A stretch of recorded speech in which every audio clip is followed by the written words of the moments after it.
큰 은혜 받으시기 바랍니다.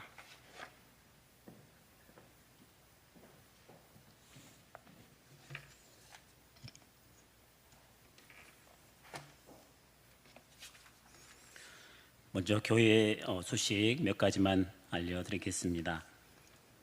5월 2일 어린이 주일에 유아 세대 예식이 있습니다. 우리 혹시 해당되시는 가정에서는 신청해 주시길 바랍니다.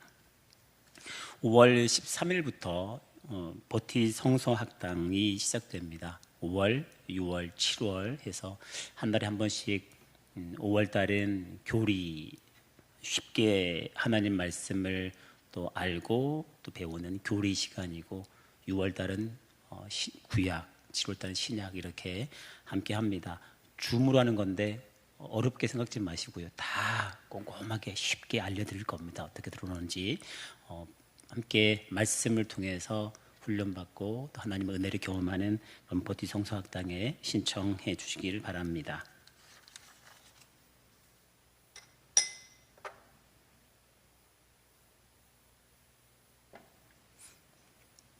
네, 오늘 말씀은 비전과 묵상이라는 제목으로 함께 말씀을 나눕니다. 서울대 김난도 교수님이 계신데 그분이 쓴 책 중에 그런 제목이 있습니다. 1000번은 흔들려야 어른이 된다라는 책이 있어요. 책 제목이. 그 책 내용 중에 그런 구절이 있습니다. 흔들리지 않는 것이 어른이 아니라 1000번을 흔들려야 겨우 어른이 된다. 조금 흔들려도 괜찮다. 흔들림은 지극히 당연한 어른 되는 여정이기 때문에 흔들리면서 위기를 만나면서 고난을 만나면서 성장하고 성숙하고 어른이 된다는 그런 메시지입니다. 요즘 코로나 시대에 또 삶의 위기들 만나지 않습니까? 그런 위기, 고난, 그런 삶의 어려움 만날 때 이걸 지혜롭게 이겨내면서 극복하는 것이 진정 어른 되는 과정 같습니다. 위기를 피할 수 없잖아요. 계속 만날 수밖에 없는 거고, 아무리 하나님 믿는 믿음이 좋아도 그 어려움을 앞에 우리가 대적 만날 수밖에 없고 극복해가는 과정이 필요한데, 건강하게 성장하면서 성숙한 믿음으로 그 위기를 극복하는 비결이 뭘까? 오늘 함께 우리 여호수아를 통해서 함께 배워봤으면 좋겠습니다. 모세가 가나안 땅에 들어가고 싶었지만 들어가지 못하고 광야에서 죽지요. 그래서 모세가 이제 자기의 그 리더십을 하나님께서 여호수아를 택해서 이 모세의 리더십을 이양하지요. 여호수아가 모세에게 참 인정받은 그런 리더였습니다. 예전에 가나안 땅에 정탐하러 갈 때 12명 갔을 때 오직 여호수아와 갈렙만 그 땅, 하나님 주신 땅이니까 우리 정복할 수 있다라고 얘기했고, 다른 10명은 다 부정적으로 말했을 때 그렇게 할 정도로 여호수아의 믿음이 참 좋은 사람이었거든요. 여호수아 이름도 참 멋집니다. 여호수아. 별로 느낌이 안 오시지요? 그렇지만 이 여호수아 이름이 원래 이름은 호세아예요. 호세아, 호수아. 호세아 이름이 구원이라는 뜻입니다. 근데 여호수아, 여란 말을 모세가 계명해 줬어요. 그 모세 이 여호수아의 믿음이 좋은 모습 보고서 여란 말은 야훼 뜻이에요. 야훼. 즉 야훼 여와 호수아를 붙이면 야훼는 구원이시다. 야훼는 구원이시다. 이게 여호수아의 이름이에요. 참 멋지잖아요. 이만큼 여호수아가 믿음이 좋았기 때문에 모세가 자기의 리더십을 이제 여호수아에게 넘겨주면서 여호수아가 이스라엘 백성들을 이끌고 가나안 땅에 들어갈 역할을 받은 거죠.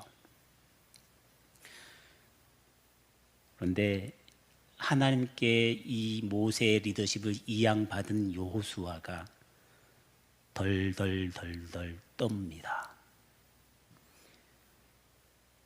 덜덜덜덜 떨면서 하나님께 받은 사명 앞에서 답답한 거예요. 사명을 받긴 받았는데 답답하고 덜덜덜덜 떨는 겁니다. 왜냐하면 이스라엘 백성들이 어떤 인간들이에요? 진짜 독한 인간들이지 않습니까? 모세에게 수없이 모세와 아론과 함께 광야를 건널 때 수없이 어려움 처할 때마다 막 원망하고 불평하고 모세를 잡아 죽이려고 했던 이들이 이스라엘 백성이거든요. 그걸 옆에서 봤어요, 본인이, 여호수아가. 모세, 그 능력이 출중한 모세도 하지 못할 일을 자기에게 맡겨졌으니, 경험이 일천한 내게 주어졌으니 얼마나 두렵고 떨어요. 내가 저 인간들을 데리고 가나안 땅에 이젠 정복 전쟁하러 가는데 자기들 수틀리면 나를 공격하고 나를 원망할 텐데 어떻게 견딜까 막 너무 주저떠는 겁니다. 믿음이 좋은 여호수아가 사시나무 떨듯이 떠는 거예요. 덜덜덜덜 답답하고 잡잡한 마음인 거죠. 하도 그 모습이 불쌍했던지 하나님께서 오늘 말씀에서 그렇게 얘기하지요. 3절, 6절, 7절, 9절 보게 되면 이 덜덜덜덜 떠는 여호수아에게 하나님께서 강하고 담대하라. 떨지 마. 그 말의 의미를 강하고 담대하라. 강하고 담대하라. 여호수아야. 3번이나 반복해서 얘기해요. 얼마나 떨리는지. 여호수아 인생 앞에서 가장 큰 위기처럼 느껴진 겁니다. 큰 부담인 거예요. 큰 짐을 진 거예요. 이 위기 앞에서 어떻게 해야 할지, 무엇부터 해야 할지, 어떻게 이 민족들, 이 불평불만인 민족들을 이끌고 가나안 땅에 갈지를 참 걱정되고 방법 대안이 없으니 두려웠던 거죠. 우리도 위기 앞에 이렇지 않습니까? 코로나 위기 가운데 사업장이 어려울 때, 계속 자식 때문에 기도했는데 자식 문제가 풀리지 않을 때, 내 삶에 있는 모든 문제들이 계속 막혀만 있을 때, 방법이 보이지 않을 때 덜덜덜덜 답답한 그런 마음이지 않을까요? 그런 마음 때, 그런 위기 때 어떻게 극복하는 것이 지혜일까? 어떻게 극복하는 것이 어른이 될까? 영적 어른이 될까? 오늘 우리 말씀 가운데 하나님께서 이 여호수아, 덜덜 떠는 여호수아에게 좋은 구체적인 방법들을 제시해 줍니다. 자, 어떤 방법으로 여호수아의 이 위기를 극복하도록 제시해 줄까요? 먼저 위기 앞에 두려워 떠는 여호수아에게 첫 번째 했던 하나님의 비책 뭐냐 하면, 위기 속에 있는 여호수아에게, 덜덜 떠는 여호수아에게 뭘 보여주냐 하면 비전을 보여줍니다. 비전을. 뭘 보여준다고요? 비전이요. 덜덜덜 떠는 여호수아 앞에 비전을 보여준다니까요. 보실까요?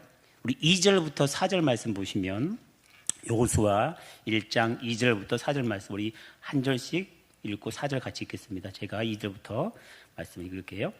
내 종 모세가 죽었으니 이제 너는 이 모든 백성과 더불어 일어나 이 요단을 건너 내가 그들 곧 이스라엘 자손에게 주는 그 땅으로 가라.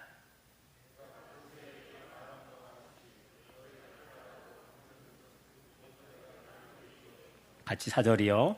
곧 광야와 이 레바논에서부터 큰 강 곧 유브라데 강까지 헷 족속의 온 땅과 또 해 지는 쪽 대해까지 너희의 영토가 되리라. 아멘.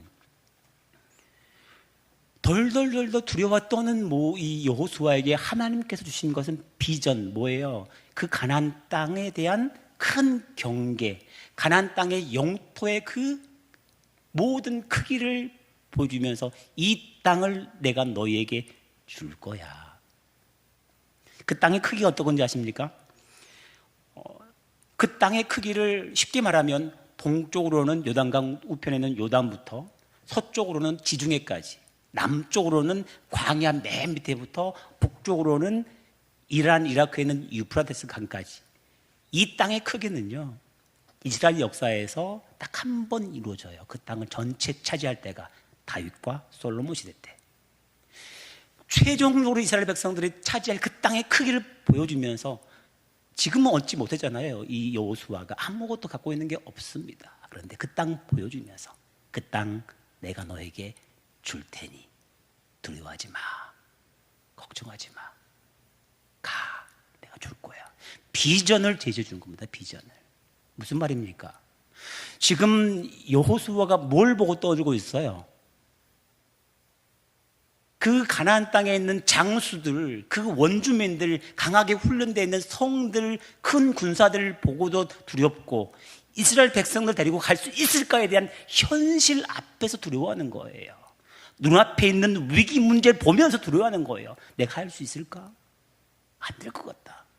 못할 것 같다. 내가 어떻게 저들을 데리고 내가 그 땅에 갈 수 있겠냐? 문제 앞에서 문제를 보면서 두려워 떨면서 사시나무 떨면서 있는 거예요. 그때 하나님 방식이 뭐예요? 그 위기, 그 문제, 그 앞에 있는 장애물 물고 떨지 말라는 거죠. 뭘 바라봅니까? 그 장애물 뒤에, 현재 있는 고난 뒤에 주님이 주실 다시 도래해야 할 그 미래, 꿈, 비전, 그걸 보고 나가라는 겁니다. 위기 중에 사람들은 왜 두려워 떱니까? 고난 중에, 어려움 중에 왜 떨고 왜 두려워하죠? 눈앞에 있는 문제가 너무 커 보인 거예요. 계속 그 문제 보고 있으니 그 문제가 너무 커서 그 문제 가운데 압도돼서 문제 안에 내가 갇혀버리는 겁니다. 갇혀버려요. 보통 우울증이 이렇게 오잖아요. 우울증이 내가 너무 약해 보여요. 앞에 있는 문제가 너무 커 보여요. 그러니 그 문제 볼 때마다 내가 너무 왜소하고 작아 보여서 순간 난 못할 것 같아. 나는 아무것도 아닌 존재야. 나는 내 인생 헛살았어. 그러면서 그 우울 감정 속에 나를 갇히면서 자신 없어하고 포기하지요. 왜요? 그 문제, 그 앞에 있는 어려움, 위기 보면서 내가 낙심하고 좌절되면서 믿음이 없어지는 모습을 보이는 거예요. 위기를 보지 말란 거예요. 위기 중에서. 지금 문제 앞에서 문제 보고 있으면 누가 그 문제를 극복할 수 있어요? 난 못해요.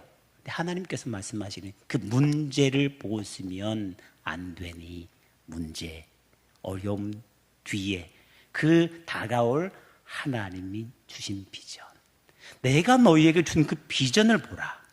그 하나님 주신 비전을 보면 그 위기, 어려움이 더 이상 너에게 어려움처럼 느껴지지 않을 거니 비전 주신 거예요. 눈을 뜨라는 거예요. 현실의 눈을 멈추지 말고 그 뒤에 주님 보실 하나님의 손길, 하나님의 비전을 보라는 겁니다. 내 가정을 향하신 하나님의 비전, 내 일터에 주시는 하나님의 비전. 지금은 약해 보이고 지금은 위협되어 보이지만 어느 순간 하나님이 함께 하셔서 이루실 하나님의 나에게 주신 그 비전을 보면 지금 이 위기가 어떻게 보입니까? 괜찮아, 할 수 있어. 하나님이 나와 함께 하신다는데, 하나님이 도우신다는데 내가 할 수 있어 라는 그 관점, 시각이 달라진 거죠.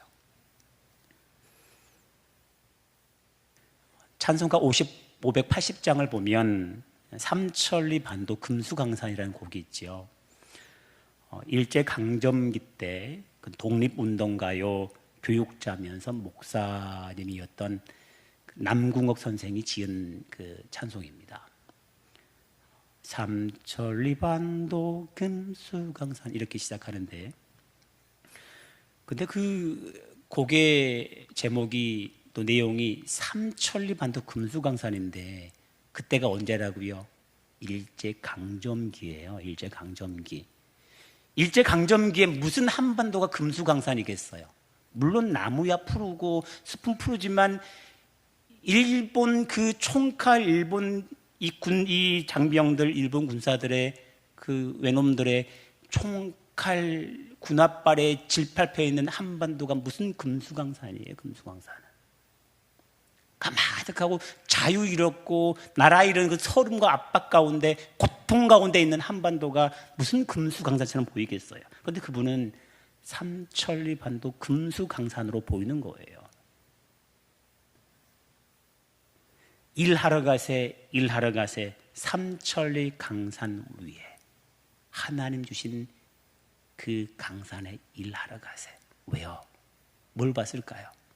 이 남궁 선생은 그 위기 가운데, 고통 가운데 그 일제의 앞잡이들의 그 고통, 그 핍박에 멈추지 않고 그 뒤에 하나님께서 이루실 그 비전 보면서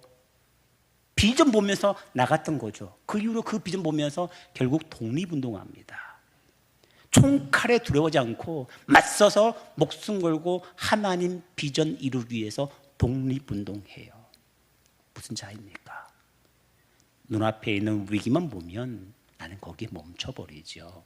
믿음도 죽어버리고 내 몸도 마음도 죽어버리는 거지요. 하지만 하나님이 주신 비전을 바라보면 그때 내 영이 살고 내 마음이 살고 몸이 사는 거지요. 하나님이 그걸 원하시는 겁니다. 위기 때 하나님이 주신 비전, 내 가정에 나를 향한, 우리 일터를 향한, 내 삶을 향한 하나님의 비전을 보라는 겁니다. 그때 우리는 위기를 극복할 수 있는 성숙한 믿음의 눈을 갖게 되는 것이지요. 그런데 말입니다. 하나님 힘주시고 우리와 동행하신다는 믿음 갖고 비전을 보려고 하더라도 위기가 반복되고 어려움은 반복되면 비전이 잘 안 보여요. 흔들립니다. 비전이 보일 듯 말 듯 희미해지고 눈앞에 있는 어려움만 커 보여요. 이게 반복되니까. 왜요? 인간이기 때문이죠. 우리 약하기 때문에. 눈앞에 위기가 크면 클수록 걱정, 근심, 염려 밀려오고 주일날 와서 예배 드릴 때는 할 수 있어 그런 마음 들다가도 막상 직장 가고 일터에 가면 어떡할까? 내 사업장 어떡할까? 내 자식 어떡할까? 내 일터 어떡할까? 반복되죠. 인간인지라. 믿음이 아무리 좋아도 계속된 위기가 길어지면 이런 상황이 생깁니다. 비전을 보고 싶어도 흔들려요. 맞습니다. 이게 우리 모습이죠. 누구나 마찬가지잖아요. 그때 이럴 때 어떻게 할까요? 여호수아에게도 하나님께서 비전 주시면서 그 위기 들어가지 말라고 비전을 주셨는데도 여호수아는 두려워 떨지요. 그때 여호수아에게 주셨던 하나님의 비책 두 번째, 꼼꼼하게 알려주신 그 비결이 그겁니다. 비전을 이루기 위해서, 하나님의 비전을 이루기 위해서 계속 말씀을 묵상하고 그 말씀을 지켜 행하라, 그거예요. 두 번째가 가장 중요한 여호수아에게 주신 하나님의 핵심적인 말씀이었습니다. 비전을 이루는 거, 그 땅에 들어가서 땅에 하나님 통치하신 나라를 이루기 위해서 해야 할 가장 중요한 거, 말씀 묵상하고 말씀을 지켜라. 우리 7절 8절 함께 보실까요? 오늘 말씀 7절 8절 말씀을 함께 읽습니다. 시작. 오직 강하고 극히 담대하여 나의 종 모세가 내게 명령한 그 율법을 다 지켜 행하고 우로나 좌로나 치우치지 말라. 그리하면 어디로 가든지 형통하리니 이 율법책을 내 입에서 떠나지 말게 하며 주야로 그것을 묵상하여 그 안에 기록된 대로 다 지켜 행하라. 그리하면 내 길이 평탄하게 될 것이며 내가 형통하리라. 아멘. 핵심 그거죠. 비전 주셨는데 그 비전을 이루기 위해서 뭘 합니까? 말씀을 묵상하고 지켜 행하라. 그리하면 형통케 하겠다. 즉 비전을 이루도록 돕겠다. 그런데요, 지금 당장 여호수아에게 필요한 게 뭘까요? 말씀 묵상이에요? 말씀 지켜 행하는 거예요? 아니면 전쟁, 그 가나안 정복 전쟁에서 이길 전략, 군사 전략, 무기, 창, 칼이 필요해요? 뭐가 필요합니까? 다시 말한다면 여러분 가정의 삶에 어려움이 생겼어요. 코로나 때문에 직장에 어려움이 생겼어요. 지금 당장 우리에게 뭐가 필요합니까? 지금 당장은 빨리 알바 구하고 기술 구하고 공부를 해야 되고 대비하는 게 맞지 않아요? 그게 필요할 것 같지 않아요? 근데 하나님께서 그걸 먼저 할 게 아니고 뭐 하랍니까? 말씀 묵상하고 말씀 지키는 훈련하래요. 원래 여호수아에게 주어진 명령은요, 그 역할은 군대 장관이에요. 역할이. 왜요? 여호수아가 맡겨진 임무는 가나안 땅의 백성들 데리고 가서 가나안 땅을 정복하고 그리고 그 땅을 분배하는 역할이에요. 이것은 군대 장군에게 주어진 역할인 거예요. 그런데 하나님께서 여호수아에게 주신 비전을 이룰 핵심은 뭐래요? 말씀 묵상하고 지키는 영적 사령관의 역할을 하래요. 야전 사령관, 전쟁에서 싸우는 그런 야전 사령관의 역할이 아니라 영적 사령관 역할로서 이스라엘 백성들을 그 땅으로 인도해라. 이 역할을 주신 겁니다. 말씀 묵상하라, 주야로 말씀을 묵상하라에 의해서 묵상이란 말은 계속 잘 알고 있듯이 읊조리는 거죠. 말씀을 계속 암송하고 읊조려서 그 말씀을 묵상하고 말씀대로 말씀이 우리 삶 가운데 이루어지기를 사는 삶, 이게 말씀 묵상하라는 건데 왜 여호수아에게 그 야전사령관, 전쟁에 능한 필요한 기술과 전력과 강한 힘을 준 게 아니고 영적인 힘, 영적인 사령관의 역할을 감당하라고 하셨을까요? 당장 여호수아에게는 필요한 것은 그런 그 무기 같지만 더 중요한 건 하나님 주신 비전은 위기를 극복해서 이 하나님 비전을 이루라고 하신 그 주신 비전은 여호수아와 군대가 백성들이 가나안 땅에 들어가서 그 땅을 차지하는 게 핵심이 아니라 그 땅에 들어가서 그 가나안 땅이 하나님이 통치하신 나라, 하나님이 지배하신 나라를 원했기 때문이에요. 하나님이 다스리는 그 가나안 땅은 우상이 득실득실하는 곳이에요. 그 우상이 득실득실한 곳에 차지하고 그 땅을 하나님 나라가 임하는 통치하신 나라를 만들려면 뭐 해야 됩니까? 말씀을 지키고 말씀을 철저히 지켜 행하는 삶을 사는 삶이 그 땅이 하나님이 이루시는 비전을 이루는 핵심이었기 때문에 여호수아에게 당장 여호수아는 원하는 게 전략과 전술과 군사를 원했겠지만 하나님은 말씀 묵상하고 말씀을 지키는 그 영적인 사령관의 역할을 감당하라고 하신 거죠. 근데 아십니까? 이스라엘 백성들이 나중에 그 가나안 땅을 차지를 해요. 여호수아부터 이제 차지를 하는데 여호수아 때부터 예수님 올 때까지 약 1500년 기간이거든요. 그 기간 동안. 그런데 1500년 기간 동안에 그 가나안 땅에 들어가서 진짜 하나님 말씀으로 통치한, 하나님이 다스리신 통치하는 시기는요 딱 100년이에요. 100년.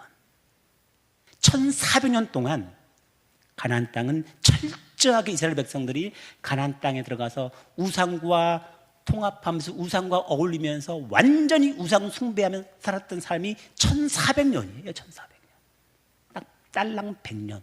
다윗 시대, 사무엘 시대, 솔로몬 상반기 때만 하나님과 함께함을 살아요.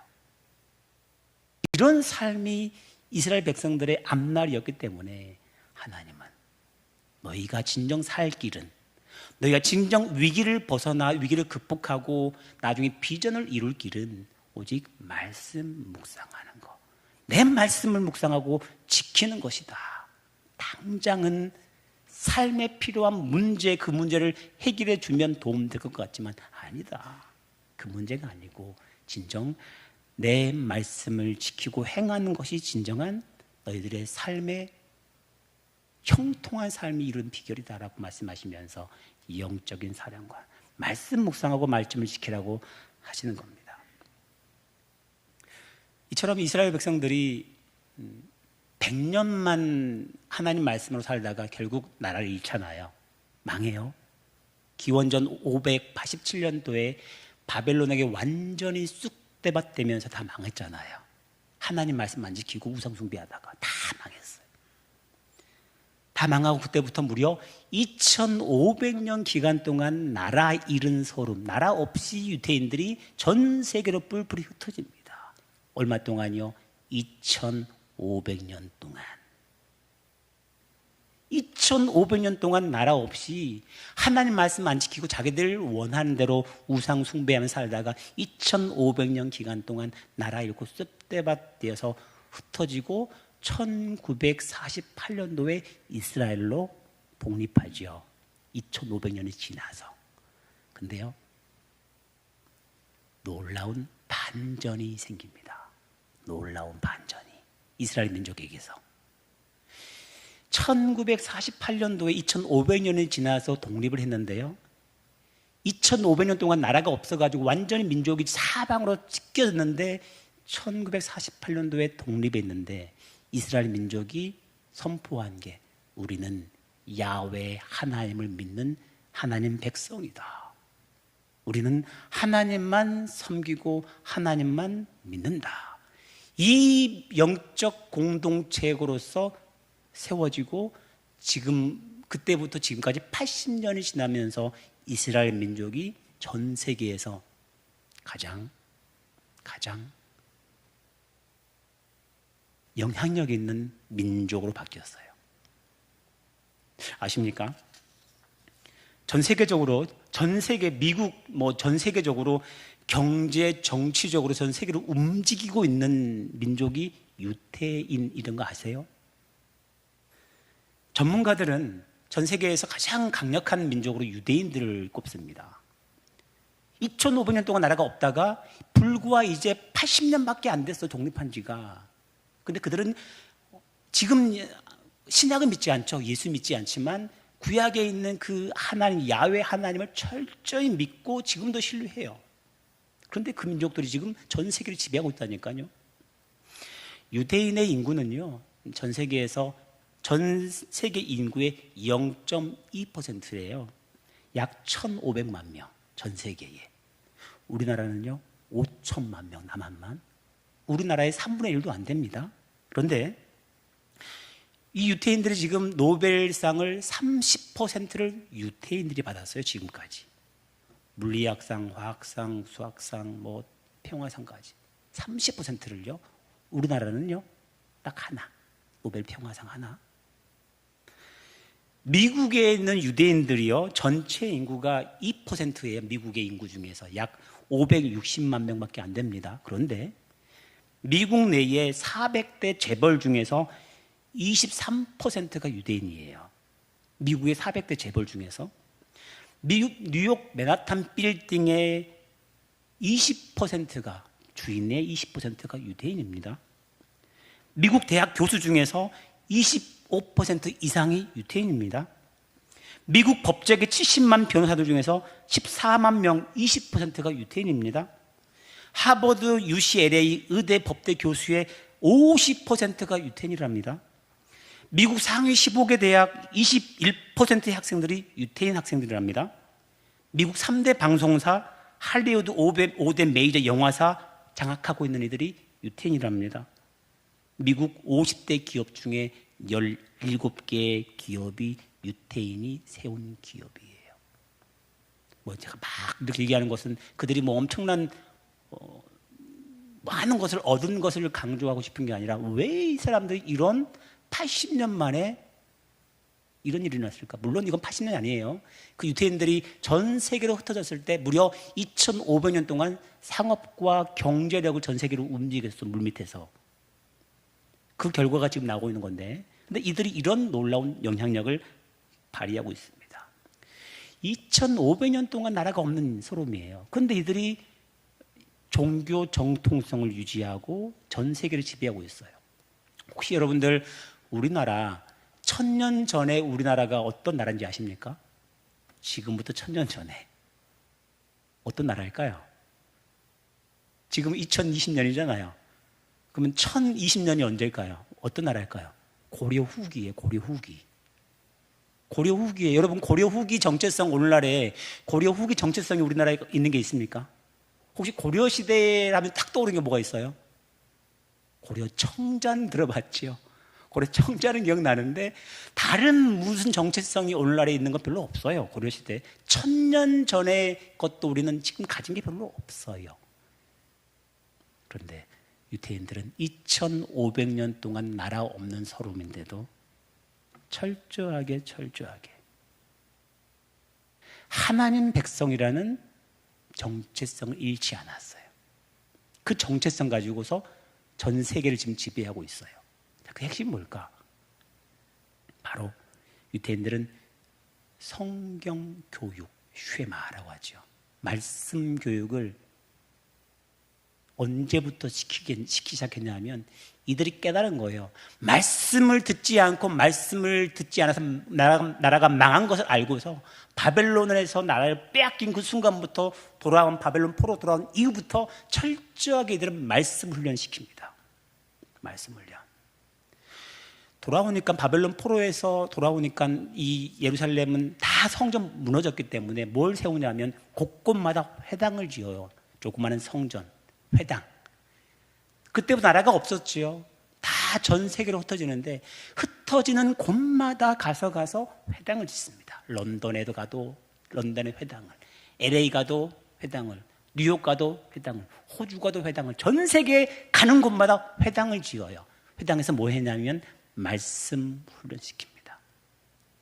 철저하게 토라를 암송하고 말씀을 공부시키고 그 말씀을 해석해서 탈무드로 교육시키면서 철저하게 2500년 기간 동안에 나라는 없었지만 말씀 중심의 철저한 훈련시키는데 그 말씀 훈련이 삶 속에 철저히 녹아졌어요.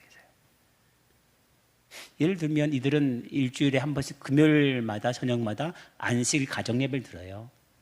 가정예배 때 부모와 자녀가 밥을 먹은 다음에 가정예배를 드리는데 말씀 한 구절을 암송하고 그 말씀 가지고 토론을 해요. 부모와 자녀 간에.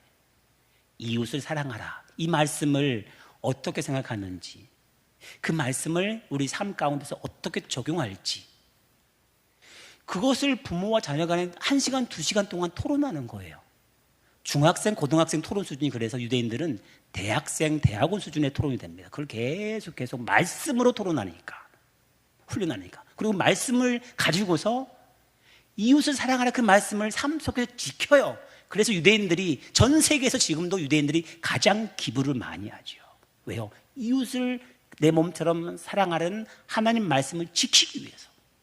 마크 저커버그가 페이스북 창시자가 자기의 모든 것을 기부했어요. 마크 저커버그가 유대인이에요. 워렌 버핏 자기의 모든 재산 다 기부하겠대요. 유대인이에요. 말씀 훈련받고 말씀에 살았기 때문에 가능했던 거죠. 왜요? 과거에 하나님 말씀을 안 들었기 때문에 자기들이 안 거예요. 말씀 지키지 않고 우상과 함께 어울리다가 나라를 망하지. 안 되겠다. 말씀 지키는 것이 하나님의 비전을 이루는 거다라고 깨달았기 때문에 이들은 달라지기 시작한 겁니다. 위기 앞에서 유대인들은 말씀을 지키는 영적 사령관의 길을 갔던 거죠. 위기 앞에서 하나님께서 여호수아에게 너는 영적 사령관의 길로서 말씀을 지키고 행하라는 삶을, 비전을 주신 겁니다. 오늘 우리가 코로나 때 또 삶의 어려운 위기 가운데, 이런 위기 가운데 우리가 가장 우선적으로 여러분 관심 있고 집중하는 게 뭡니까? 어려움 처할 때 내가 가장 관심 있고 집중하는 게 뭘까요? 우리 관심사는 어떻게 하면 이 문제를 극복할까? 그 기술들, 전략들을 알잖아요. 찾잖아요. 하나님께서는 그러지 말라는 겁니다. 뭐랍니까? 말씀 묵상하고 말씀을 지키는 연습을 하라는 겁니다. 그것이 진정 내 가정과 내 일터와 내 삶을 통하여 하나님의 비전을 이루는 비결이라는 것이죠.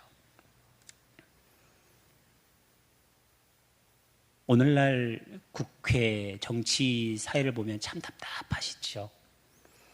국회 정치인들 보면 정치인들 안에, 국회 안에 기독교인들이 몇 명일까요?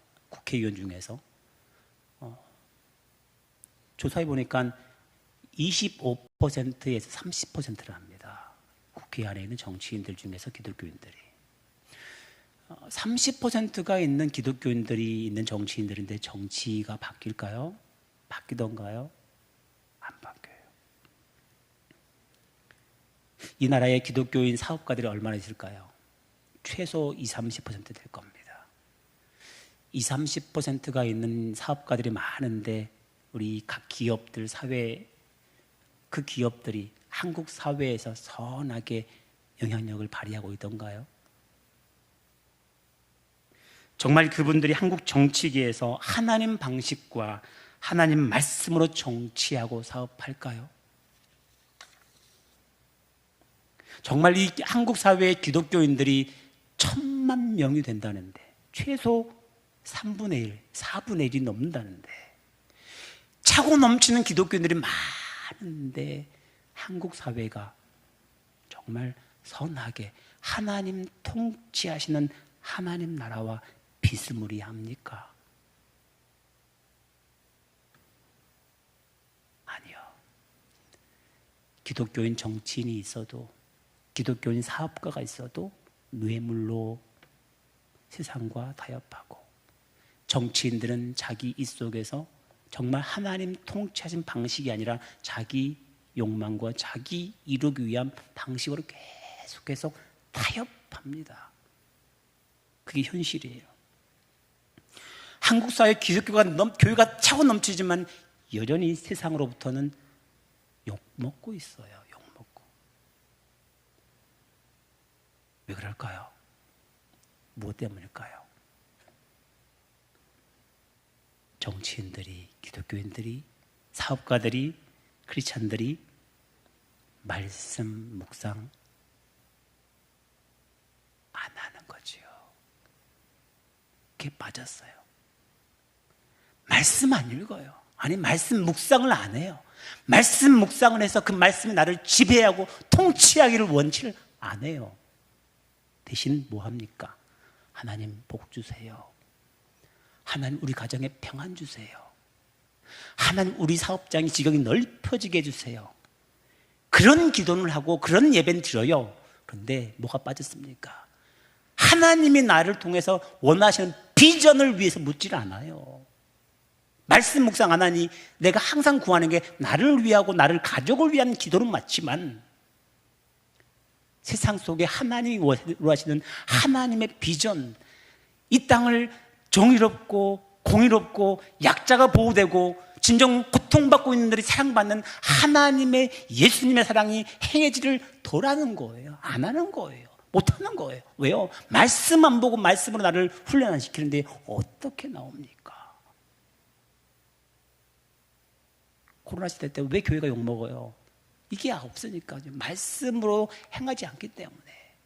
여전히 교회가 기독교인이 많지만 여전히 교회나 세상이나 다른 게 없어 보이니까 욕먹는 거예요. 그 중심에 뭐라고요? 말씀 묵상, 말씀 훈련. 유대인들은 철저하게 말씀 훈련 받으면서 유대인들이 가는 곳곳마다 2500년 동안 나라가 없었지만 가는 곳곳마다 인정받았어요. 유대인들은. 왜요? 정직했거든요. 공정했거든요. 공평했거든요.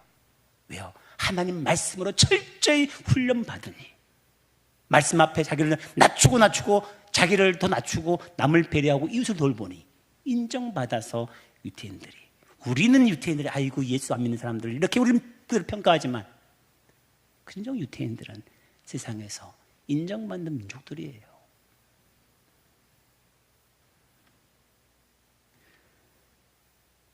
말씀 묵상하고 말씀을 지켜 행하려는 철저한 영적 몸부림이 필요할 때가 바로 위기 때입니다. 왜 위기가 왔을까? 우리 가정의 일터에 왜 위기가 왔을까? 바로 그 핵심은 내가 바로 하나님 원하신 비전을 보고 나아가기를 원하시는 그 때라는 것을 보여주기 위한 것이죠. 실제로 목사도요, 저도 말씀 묵상 안 하고 기도 안 하면 쉽게 죄의 유혹, 그 죄의 문제에 쉽게 넘어지잖아요. 내 안에 있는 욕심 때문에, 내 안에 욕구 때문에 얼마든 쉽게 넘어집니다. 말씀 묵상하지 않고 말씀으로 나를 통제하지 않으면 쉽게 넘어져요. 그렇지 않습니까? 장로님, 권사님, 집사님 누구든지 말씀 읽지 않고 묵상하지 않으면, 기도하지 않으면 어떻게 견딥니까? 그냥 견디는 거죠. 어떻게 해요? 하나님 비전 이루기보단 내 꿈 이루기 위해서 하나님 믿는 삶이 살게 되죠. 그게 타락했던 가나안 땅에 갔던 이스라엘 민족들 아닌가요? 망해버렸던. 마지막 그 말씀만 나누고 마치겠습니다. 타교회 어느 성도, 젊은 성도 얘기를 들었어요.